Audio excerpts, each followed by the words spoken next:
जय माँ Saraswati. Packaging of DNA fibre. Spiral coiling के बाद भी डीएनए का फाइबर काफ़ी लंबा होता है, जो कि माइक्रोस्कोपिक न्यूक्लियस में फिट होने के लिए इसकी फर्दर पैकेजिंग होती है, जिसे न्यूक्लियोसोम मॉडल कहते हैं, जिसमें इसकी पैकेजिंग के बारे में बताया गया। तो ये स्पाइरल कॉइल्ड है। सपोज़ ये अब डीएनए फाइबर है।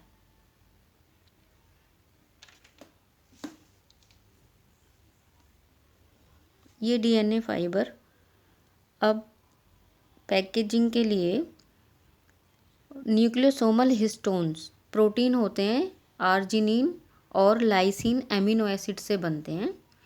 तो उन हिस्टोन प्रोटीन्स के ऊपर ये डीएनए फाइबर ऐसे रैप हो जाता है 1/3/4 टर्न में।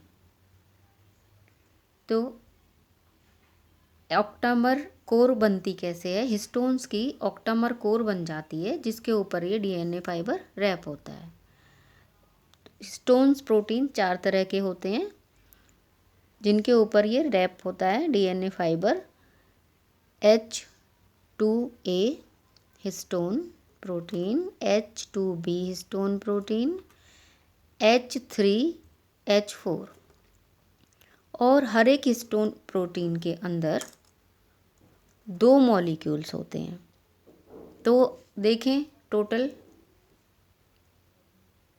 8 मॉलिक्यूल्स हो गए। ये मॉलिक्यूल मिलकर डीएनए फाइबर के लिए कोर बनाते हैं, जिसके ऊपर डीएनए फाइबर रैप्ड हो जाता है, ऐसे लिपटता है, कॉयल हो जाता है। यहाँ पर ये 2 मॉलिक्यूल हैं H2A के, ये 2 मॉलिक्यूल हैं H2B के। ये ऑक्टामर कोर बन रही है। ये 2 मॉलिक्यूल H3 के एंड ये 2 मॉलिक्यूल H4 के, और ये ऑक्टामर कोर बन गई हिस्टोन प्रोटीन्स की ऐसे। अब इसके ऊपर डीएनए रैप होगा। ये डीएनए है और 1/3/4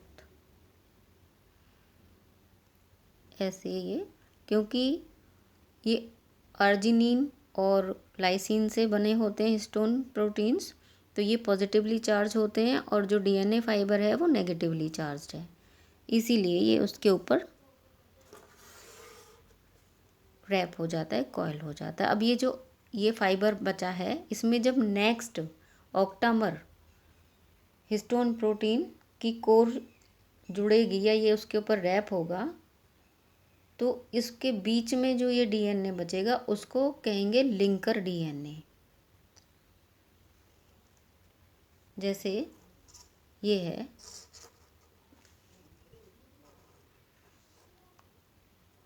इसको हिस्टोन प्रोटीन की कोर पर जो ऑक्टामर होती है उसके ऊपर जब डीएनए रैप हो जाता है तो उसको कहते हैं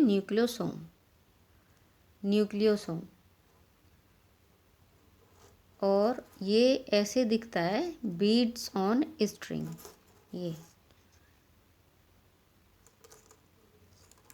ये है क्रोमैटिन बन जाता है। तो वो कह सकते हैं कि क्रोमैटिन की जो स्ट्रक्चरल यूनिट है वो न्यूक्लियोसोम है, जो कि डीएनए और ऑक्टामर हिस्टोन प्रोटीन से बनती है। ये जो दो न्यूक्लियोसोम के बीच में ये डीएनए फाइबर है, इसको कहते हैं लिंकर फाइबर या लिंकर डीएनए, या फिर स्पेसर। मतलब 2 न्यूक्लियोसोम के बीच में जो डीएनए है इसको स्पेसर डीएनए भी कहते हैं। अब यहाँ पर जब ये रैप हो जाता है, ये एक न्यूक्लियोसोम पर जितना डीएनए होता है उसके अंदर 146 बेस पेयर्स होते हैं, और जब ये इस पर रैप होने के बाद 200 बेस पेयर्स हो जाते हैं। ये देख इस तरह ये रैप हो गया, और ये 200 बेस पेयर यहाँ 146 तो यहाँ पर है, ऑक्टामर के ऊपर है, और ये यहाँ पर मान लिया 200 हो गए हैं बेस पेयर्स। तो यहाँ पर ये H1 हिस्टोन लिंकर होता है। इस लिंकर की वजह से ये क्रोमेटिन फाइबर बनता है, जो कि न्यूक्लियस में रहते हैं, क्रोमेटिन फाइबर होते हैं। और जो बाद में जब मेटाफेज में सेल डिवीज़न जब शुरू होती है तो मेटाफेज में ये क्रोमोसोम बन जाते हैं, कंडेंस होकर फर्दर कंडेंसेशन हो जाती है इनकी। तो यहाँ पर सपोज इसको कहते हैं बीड्स ऑन स्ट्रिंग।